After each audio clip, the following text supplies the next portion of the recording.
बच्चों, good morning. कैसे हैं आप? आइए बेटे, स्वागत है आपका आपके अपने चैनल विद्या पॉइंट में। और मैं हूं आपका अपना शशिकांत शर्मा।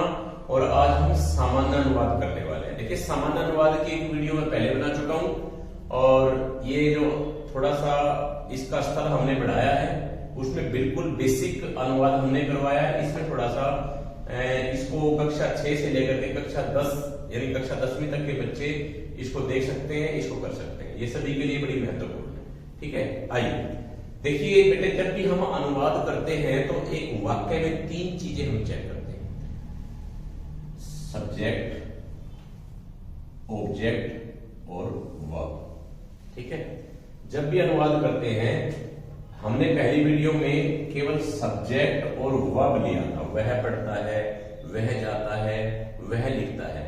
ये बिल्कुल प्रारंभिक स्तर के लिए, जब बच्चा 6वीं में होता है, कक्षा 6 में होता है, तब करवाया जाता है। पर ऑब्जेक्ट का भी इसमें समावेश हमने किया है। तो देखो, वह पुस्तक पढ़ता है, इसमें हमने वाक्य की तीनों चीजें नोट करनी। ये तो है सब्जेक्ट, ये है ऑब्जेक्ट, ठीक है ना, और ये है वर्ब। और किसी भी वाक्य में 2 पक्के फ्रेंड होते हैं, बिल्कुल पक्के दोस्त होते हैं, वो होते हैं सब्जेक्ट और वर्ब। ये ठीक है, सब्जेक्ट और वर्ब। देखिए, सब्जेक्ट और वर्ब दोनों एक जैसे होने चाहिए। जो पुरुष वचन सब्जेक्ट में है, वही सेम पुरुष वचन हमारा क्रिया में होना चाहिए, मतलब वर्ब में होना चाहिए। और रही बात ऑब्जेक्ट की, ऑब्जेक्ट का पता कैसे लगेगा? इसके साथ को लगाकर देखें।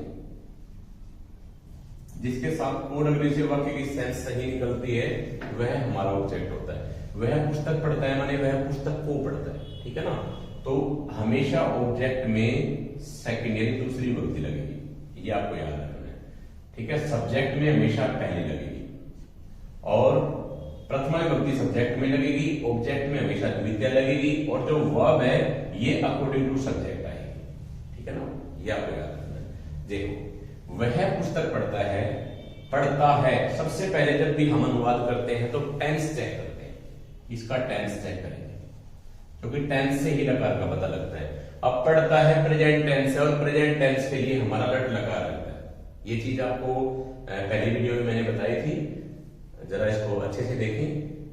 प्रेजेंट टेंस के लिए लट लकार लगता है, पास्ट टेंस के लिए लग लकार लगता है, फ्यूचर टेंस के लिए लिट लकार लगता है, और ऑर्डर देने के लिए, आज्ञा देने के लिए लोट लकार लगता है, और चाहिए के लिए, जब भी शुड का प्रयोग होता है, चाहिए का प्रयोग होता है, तो फिर उसमें हमारा विधिलिंग लकार लगता है। ठीक है, ये चीज आपको याद रखनी है। अभी टेंस चेक करना पड़ता है सबसे पहले। टेंस से हमें लकार का पता लगता है, तो मतलब यहां लट लकार आएगा, क्योंकि प्रेजेंट टेंस है। ठीक है ना। अब लट लकार पठ धातु का पठती, पठतः, पठंती चलता है। ठीक है, आप लट लकार में तो पठती, पठता, पठंती, पठसी, पठतः, पठता, पठामी, पठावा, पठामा, इतने सारे होते हैं, तो कोई एक ही आएगा। उसका पता चलेगा सब्जेक्ट से। वह जो है पढ़ता है, पुल्लिंग के लिए होता है सह। ठीक है ना।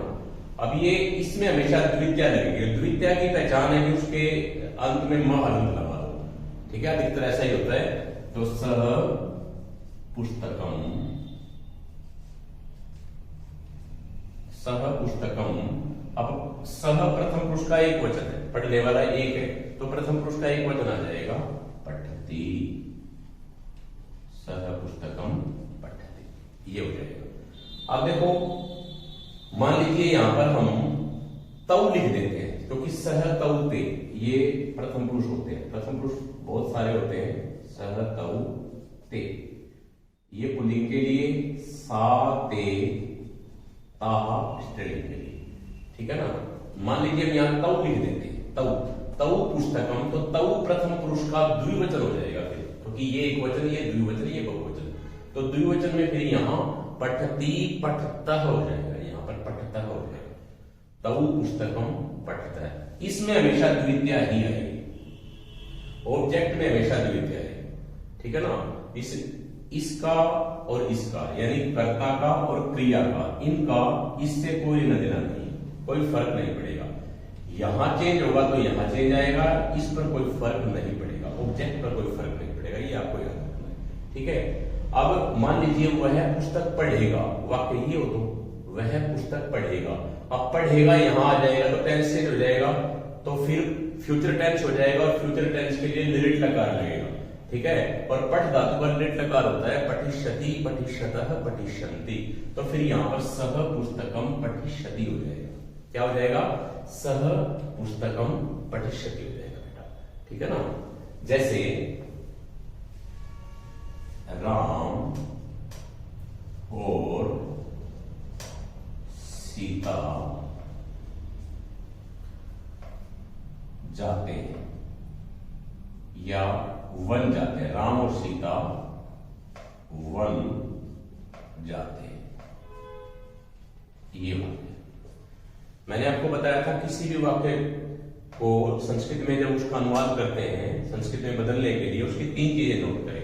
राम और सीता इसमें सब्जेक्ट है क्योंकि काम ये कर रहे हैं, वन इसमें ऑब्जेक्ट है, और जाते हैं ये हमारी वर्ब है, मतलब क्रिया है, ठीक है। अब जाते हैं टेंस चेक करो, जाते हैं प्रेजेंट टेंस है, गम धातु का लट लकार आएगा, ठीक है ना। गच्छति, गच्छतः, गच्छन्ति होता है। लेकिन यहां पर क्या आएगा उसका पता, राम और सीता। राम और सीता 2 लोग हैं, यानी प्रथम पुरुष का द्विवचन हो, ठीक है। तो क्या बनाएंगे इसको, राम सीता च। जब 2 लोग हों तो दोनों इकट्ठे लिख करके बाद में च आता है संस्कृत में। अब ये हमारा ऑब्जेक्ट है, वन को जाते हैं, ठीक है ना। तो ऑब्जेक्ट में हमेशा द्वितीया, तो वनम, राम सीता च वनम। अब क्या आएगा, गच्छति, गच्छतः हो जाए, जाते हैं लट लकार प्रथम पुरुष द्विवचन, तो ये हो जाएगा गच्छतः, ये हो जाएगा, ठीक है ना। राम सीता च वनम गच्छतः, ये बन जाएगा। जैसे हम सब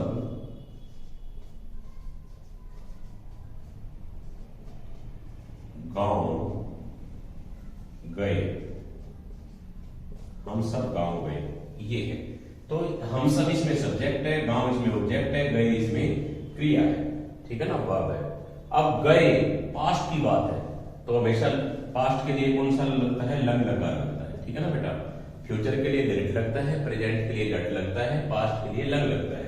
अब ये गम धातु का अगच्छत, अगच्छताम, अगच्छन, ये होता है, ठीक है। तो लंग लकार आएगा, इससे हमें पता लगा टेंस से। और हम सब क्या होता है, अहम मैं होता है, आवाम हम दोनों, वयम हम सब। ये वयम जो है उत्तम पुरुष का द्विवचन, क्योंकि उत्तम पुरुष फिक्स होते हैं, उत्तम पुरुष फिक्स होते हैं, वो होते हैं अहम, आवाम और वयम। ये मध्यम पुरुष भी फिक्स होते हैं, ये होते हैं त्वम, युवाम और यूयम, ये होते हैं। अहम, आवाम, वयम और त्वम, युवाम, यूयम, ये फिक्स होते हैं। मध्यम पुरुष में यही होते हैं, उत्तम पुरुष में ये होते हैं। इनको छोड़ के सारे वर्ड प्रथम पुरुष में काउंट होते हैं, ठीक है। तो ये हम सब हो गया वयम।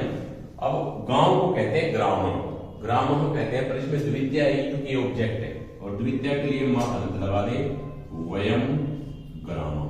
अब गए उत्तम पुरुष का बहुवचन है, तो गम धातु के लंग लकार के उत्तम पुरुष का बहुवचन आ जाएगा। ये हमें याद होना चाहिए। अगच्छत, अगच्छताम, अगच्छन, अगच्छः, अगच्छतम, अगच्छत, अगच्छम, अगच्छाव, अगच्छाम। यहां हो जाएगा अगच्छाम, यहां क्या हो जाएगा, अगच्छाम, ये हो जाएगा। और हम सब गांव जाएंगे, यदि ये हो तो फिर लिट लकार आ जाएगा, फिर यहां पर गमिष्यामः आ जाएगा वयम के हिसाब से, ठीक है ना। वयम उत्तम पुरुष का बहुवचन है, तो उत्तम पुरुष का बहुवचन आ जाएगा फिर लिट लकार के, यदि यहां जाएंगे होगा। और जाते हैं फिर लट लकार, फिर लट लकार के उत्तम पुरुष का बहुवचन आ जाएगा, गच्छामः हो जाएगा, ठीक है। और जाना चाहिए, यदि ऐसा हो तो चाहिए लगा हो, फिर भी लिट लकार के उत्तम पुरुष का बहुवचन आ जाएगा। और हम सब, ठीक है ना, इस प्रकार से ये करना है। लट लकार जो भी हमारा टेंस है उसी के हिसाब से हमने लकार लगा देना है। और सब्जेक्ट जरूर देखना है, क्योंकि सब्जेक्ट के पुरुष वचन के अनुसार हमारी क्रिया है। ये हमारा इस तरह से हमें अनुवाद करना है। ये कक्षा 6 से लेकर के कक्षा 10वीं तक सभी बच्चों के लिए महत्वपूर्ण है और सभी बच्चों के लिए लाभदायक रहेगा, ठीक है ना। एक वाक्य और देखो, जैसे इसमें है, मैं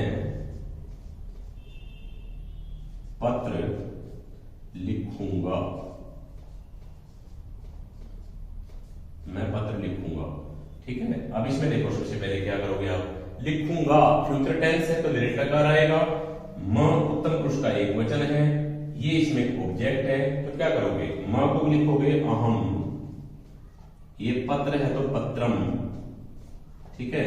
लिखूंगा, लिख धातु, लिख धातु के लिरिट लकार, क्योंकि लिखूंगा फ्यूचर टेंस तो लिरिट लकार आएगा, लिख धातु के लिरिट लकार के उत्तम पुरुष का एक वचन आएगा, क्योंकि म उत्तम पुरुष का एक वचन है, ठीक है ना। तो इसमें बन जाएगा लेखिष्यामि, अहम पत्रम लेखिष्यामि, ये बन जाएगा लेखिष्यामि, ये। इस प्रकार से आपको अनुवाद करना है, ठीक है ना। ये अनुवाद के कुछ बेसिक नियम है जो मैंने आपको बताए।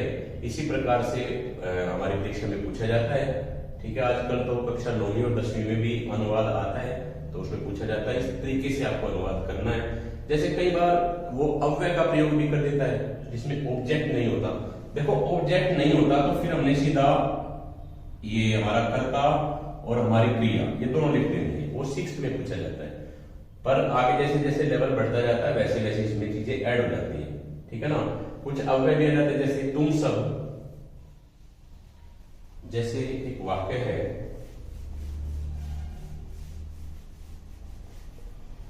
तुम सब